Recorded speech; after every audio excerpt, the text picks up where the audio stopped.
रहते हैं, उन्हें बहुत सी अश्लील चीज़ ऐसी दिखाई जाती हैं जिससे व्यक्ति में कामुकता बढ़ती है। और जब कामुकता बढ़ती है तो कोई भी अनर्थ करने के लिए वो तैयार हो जाता है। तो कहीं एक बच्चे का बलात्कार हुआ तो उन लोगों ने उसको वहीं पर कुहाड़ी से काट दिया। तो करो या मरो का नारा हमको लगाना पड़ेगा जीवन में। हेलो एवरीवन, मैं हूँ रोशन शिंदे और आप देख रहे हैं रोशन शिंदे फिटनेस एंड मोटिवेशन। दोस्तों, आज हमारे साथ जुड़े हैं भारत के महान आयुर्वेदाचार्य तथा योग गुरु स्वामी करमवीर जी महाराज, जिनके पास योग और आयुर्वेद में 50 से भी ज़्यादा सालों से एक्सपीरियंस है और जिन्होंने भारत में नहीं बल्कि विदेश में भी लाखों मरीजों को ठीक करते आ रहे हैं। तो चलिए आज मुलाकात करते हैं स्वामी जी से। स्वामी जी, आपको प्रणाम। हमारे चैनल में बहुत बहुत स्वागत है आपका।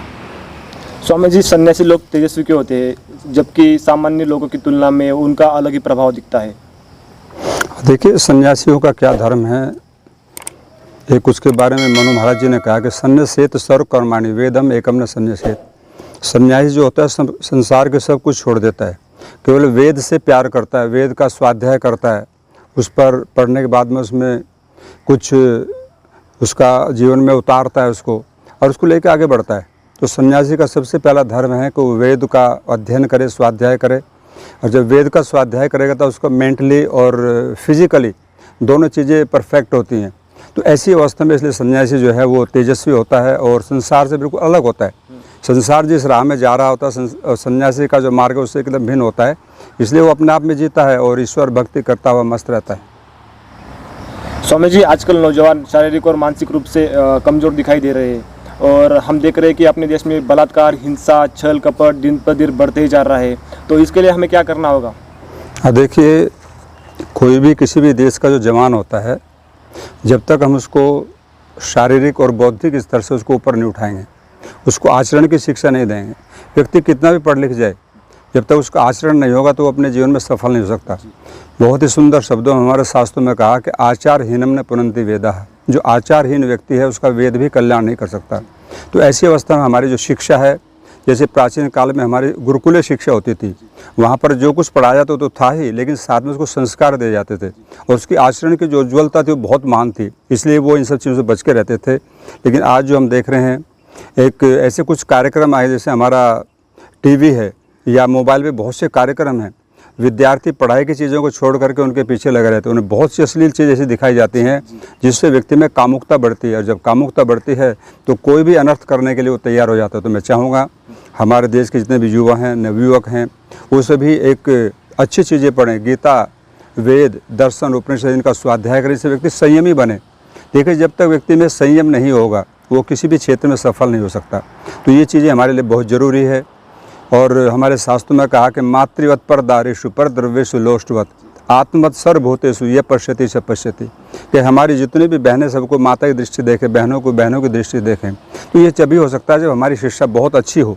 और ये शिक्षा के ऊपर निर्भर करता है कि हमारा जीवन कैसा होगा, हम आगे कैसे बढ़ेंगे। तो जितने भी अनाचार, बलात्कार जो भी आज देश में बढ़े, मैं समझता हूँ ये असंयमित जीवन का परिणाम है। और माता पिता को भी इसके बारे में थोड़ा सोचना चाहिए और उनको शिक्षा देनी चाहिए बचपन से, तभी हम उसमें सफल हो सकते हैं। जब खत्म हो जाएगा तो हमारे देश की उन्नति भी होगी। बिल्कुल, उन्नति संभव है। ये चीज़ें जब समाज में फैलती हैं तो समाज में एक आक्रोश बढ़ता है और जब आक्रोश बढ़ता है तो आपस में वैमनस्य की भावना बढ़ती है, झगड़े होते हैं, लड़ाई होती है। अभी हम सुबह देख रहे थे, कहीं एक बच्चे का बलात्कार हुआ तो उन लोगों ने उसको वहीं पर कुहाड़ी से काट दिया। तो कितना बड़ा एक अनाचार किया, उन्होंने भी किया और उन्होंने कानून को अपने हाथ में लेकर उन्होंने भी किया। तो ये चीज़ें बहुत ज़रूरी हैं कि हम इन चीज़ों से बचें और राष्ट्र के लिए अच्छा सोचें, तभी हम आगे बढ़ सकते हैं। स्वामी जी, योग और प्राणायाम से हम अपनी लाइफ के कैसे चेंज कर सकते हैं? देखिए, प्राणायाम ऐसे तो लोग एक ही चीज़ को प्राणायाम समझते हैं, केवल श्वसन क्रिया से नहीं है। हमारे शरीर के अंदर जो है 10 प्राण काम कर रहे होते हैं। प्राण, अपान, समान, उदान, व्यान, नाग, कूर्म, कृकल, देवदत्त, धनंजय। तो ये 10 प्राण हैं। अगर मैं पलक अप डाउन कर रहा हूँ तो एक प्राण अलग होता है। हम जब भोजन चबा करके निगलते हैं तो एक प्राण अलग होता है। बॉडी में जो ब्लड सर्कुलेट हो रहा है तो वो प्राण अलग है। तो इस तरह से बॉडी में 10 प्राण हमारे काम कर रहे हैं। तो जब वो 10 प्राण बलिष्ठ होंगे तो हो नहीं सकता कोई बीमारी हमें। इसी को हम कहते हैं इम्यूनिटी पावर, जिसे आजकल बहुत तेज़ एक प्रचार हुआ देश के अंदर के अपनी इम्यूनिटी को बढ़ाओ। तो लोग कहते हैं कोई अखरोट खाओ, ड्राई फ्रूट खाओ, दूध पियो, गाय का दूध पियो। ठीक है, अच्छी चीज़ है, लेकिन मैं समझता हूँ जब तक हम अपनी बॉडी को सशक्त नहीं बनाएंगे और वो बनेगी प्राणायाम से। तो 10 प्राण हमारे सशक्त होंगे तो हमारी इम्यूनिटी बढ़ेगी और हम हेल्दी होंगे, कोई किसी प्रकार की बीमारी हमें नहीं हो सकती। तो मैं चाहूँगा युवाओं से कि आप योगाभ्यास, प्राणायाम करें और अपनी इम्यूनिटी को बढ़ाएं और हेल्दी और स्वस्थ रहें। आजकल जो कोरोना महामारी फैली उसमें सबसे ज़्यादा बताया गया कि नॉनवेज का इस्तेमाल करो, तो कितने हद तक हमारे लिए अच्छा था वो? नहीं, WHO ने कहा है, ये गलत है जिसने कहा ना कि नॉनवेज का प्रयोग करें। WHO ने सबसे पहले कहा था कि जिन लोगों ने नॉनवेज का सेवन किया, जो नॉनवेज सेवन करते आ रहे हैं, तो उनकी इम्यूनिटी पावर कमज़ोर है। सबसे पहले कोरोना ने उन पर अटैक किया। जो वेज थे, जिन्होंने कभी इन चीज़ों को छुआ नहीं, उन लोगों को कम से कम प्रभाव हुआ और कहीं हुआ भी नहीं। तो इसलिए मैं कहूँगा कि नॉनवेज खाने से कभी भी व्यक्ति की इम्यूनिटी पावर नहीं बढ़ सकती, क्योंकि हमारी बॉडी उसको अलाउड नहीं करती। जो मांसाहारी जानवर होते हैं, जैसे शेर है, उसकी आंतों की लंबाई होती है 16 फीट और हमारी है 32 फीट। तो उसमें बहुत कम समय वो चीज़ें ठहरती हैं और हमारे में डबल समय ठहरती हैं। तो इसलिए व्यक्ति बीमार हो तो उसको डाइजेस्ट नहीं कर सकता, उसके अंदर जो फैट है उसको हम डाइजेस्ट करने की क्षमता नहीं रखते। इसलिए हमारे शरीर के अंदर रोग बढ़ेंगे और जब रोग बढ़ेगा तो व्यक्ति की इम्यूनिटी पावर डाउन होगी और वो बीमार होगा। तो मांस मनुष्य का भोजन नहीं हो सकता कभी भी, हमारे शास्त्र इसको अलाउड नहीं करते। तो इसलिए कोरोना मांस खाने वालों को नहीं होगा। अमेरिका को देखिए, वहाँ पर बहुत कम लोग हैं जो शाकाहारी मिलेंगे। ये सबसे ज़्यादा अगर मौत हुई तो अमेरिका के अंदर हुई, और भी जितने भी कंट्री हैं वहाँ पर उनको इसका सामना करना पड़ा। हम अपनी शाकाहारी को भी प्राधान्य देना पड़े। हाँ, हमारे देश में कोरोना हुआ, लेकिन यहाँ पर हमारी जनसंख्या के हिसाब से बहुत कम मौतें हुई हैं। तो इसलिए उसका परिणाम यही है कि हम शाकाहारी हैं और हम कभी भी दूसरे के बारे में गलत सोचते नहीं, हमेशा आत्मचिंतन करते हैं और सकारात्मक जीवन जीते हैं। हमने कहीं पढ़ा है कि जो नॉनवेज खाते हैं तो उनकी बुद्धि भी क्रूर हो जाती है, ऐसा पढ़ा है कुछ? नहीं, देखो, एक सबसे छोटा जानवर चींटी है, आप उसको दबाने की कोशिश करते हो, वो भी दौड़ती है, क्यों? वो भी डरती है, मुझे नहीं मारो। और जब हम प्राणियों को मारते हो तो कितने चिल्लाते हैं। मैंने एक बार देखा, एक व्यक्ति मुर्गा मार रहा था, उसके पंखों को फाड़ रहा था, बहुत चिल्ला रहा था बुरी तरह से। तो जब चिल्लाता है तो उसके खून के अंदर, उसके मांस के अंदर एक आक्रोश भर जाता है, और उस मांस को जो खाएगा वो निश्चित उसमें भी वो आक्रोश आएगा और वो हिंसक हो जाएगा, तो उसकी वृत्ति चेंज हो जाती है। इसलिए हमने पूछा ना पहले, हिंसा इससे भी बढ़ सकती है हाँ, हमारे देश में। तो ये बहुत ज़रूरी है कि हम इसको छोड़ें। और वैसे जब हम योग की बात करते हैं तो महर्षि पतंजलि ने योग दर्शन में 81 प्रकार की हिंसा बताई है, 81 टाइप्स की। तो मैं कहना चाहूँगा अपने दर्शकों से, श्रोताओं से, कि हम कहीं ना कहीं जीवन में हिंसा कर रहे होते हैं, तो उस हिंसा से हम बचें। जो महर्षि पतंजलि कहते हैं, भाई 81 प्रकार की हिंसा है। यदि आप अपने जीवन को अच्छा बनाना चाहते हो, आप चाहते हो कि मैं कभी बीमार नहीं हूँ, ईश्वर भक्त बनूँ, तो उस 81 प्रकार की हिंसा से अलग हटना पड़ेगा। कभी समय आएगा तो बताएंगे 81 प्रकार की हिंसा क्या होती है। स्वामी जी, विश्व में हर कोई व्यक्ति चाहता है कि हम बूढ़े ना हो, हम युवा रहो, मतलब इसके लिए क्या करना चाहिए? किसी को लगता नहीं कि हम बूढ़े हो। देखिए, होता क्या है कि जब बच्चा जन्म लेता है, जब हम छोटे बच्चे की आकृति देखते हैं तो बहुत ही सौम्य और सुंदर होता है, जबकि उसने बाहर का भी कुछ भी नहीं खाया, माता से केवल उसने आहार लिया था। तो व्यक्ति जैसे जैसे बड़ा होता है, जवान होता है, फिर युवा होता है, और उसके बाद में शरीर को जर्जरित होने के लिए शुरू हो जाता है, शरीर बूढ़ा होने की स्थिति में चला जाता है। हमारे मानव शरीर में लगभग 724 करोड़ कोशिकाएँ हैं, और कोशिकाएँ प्रतिदिन टूटती रहती हैं और नई बनती भी रहती हैं। लेकिन एक समय ऐसा आता है जब व्यक्ति की एज थोड़ा ज़्यादा हो जाती है, तो जो कोशिकाएँ टूट रही थी, क्षीण हो रही थी, वो फिर दोबारा पुनः नहीं बनती, और इसलिए व्यक्ति वृद्ध होता चला जाता है, कोशिकाएँ कम होती चली जाती हैं। यदि हम योगाभ्यास प्राणायाम करें तो निश्चित है, क्योंकि प्राण से हमारी बॉडी के अंदर जो जीवनी शक्ति है वो बढ़ती है, और जब हम प्राणायाम करते हैं जीवनी शक्ति बढ़ेगी तो हमारी जो कोशिकाएँ हैं वो पुनः एकदम नवीन रहेंगी, कोई भी उनके अंदर हरासमेंट नहीं होगा, ह्रास नहीं होगा, वो कभी कमज़ोर नहीं होंगी। तो इसलिए हमेशा व्यक्ति जवान रहेगा। हमने देखा महाभारत के अंदर भीष्म पितामह की आयु 175 वर्ष थी, और वो ब्रह्मचारी थे और योगा अभ्यास करते थे, प्राणायाम करते थे। तो वो अगर युद्ध में नहीं मारे जाते तो वो 400 वर्ष तक जीते। हमारे वेदों में आता है कि व्यक्ति 400 वर्ष तक जिंदा रह सकता है अगर वो योग अभ्यास प्राणायाम करता रहे और संयमित जीवन उसका हो, खान पान बहुत अच्छा हो। तो मैं चाहूँगा, हम चाहते हैं, हर व्यक्ति चाहता है, हर भाई बहन चाहता है कि हम कहीं बूढ़े नहीं हो। हम बूढ़े नहीं हो तो मेंटली एकदम फिट फॉर रहें, प्राणायाम करें, योगाभ्यास करें, और जो हमारी जीवनी शक्ति है हमारे शरीर की, जो कोशिकाएँ हैं, वो एकदम बलिष्ठ रहेंगे और सात्विक हमारा आहार हो। जितना हम ग्रीन वेजिटेबल यूज़ करेंगे, फल फ्रूट खाएंगे, ड्राई फ्रूट लेंगे, उससे ज़्यादा हमारी जीवनी शक्ति बनेगी। और मेंटली भी हमको ठीक रहना पड़ेगा, क्योंकि आज हर व्यक्ति टेंशन में जी रहा है, और जब टेंशन में व्यक्ति होता है तो उसकी बॉडी सबसे ज़्यादा प्रभावित होती है। हमारी बॉडी का जो मास्टर ग्लैंड है वो है पिट्यूटरी, पीयूष ग्रंथि जो हिंदी में कहते हैं, तो पूरी बॉडी को कंट्रोल करती है। और जिस समय व्यक्ति टेंशन तनाव में आ जाता है तो सबसे पहले हमारा पिट्यूटरी ग्लैंड प्रभावित होता है, और वो बॉडी का मास्टर ग्लैंड है। जैसे राज्य में गवर्नर होता है और देश में राष्ट्रपति होता है, वो सरकारों को कंट्रोल करता है और समय आने पर सस्पेंड भी कर देता है। तो इस ऐसा ही हमारी बॉडी के अंदर जो कार्य करता है वो है पिट्यूटरी ग्लैंड।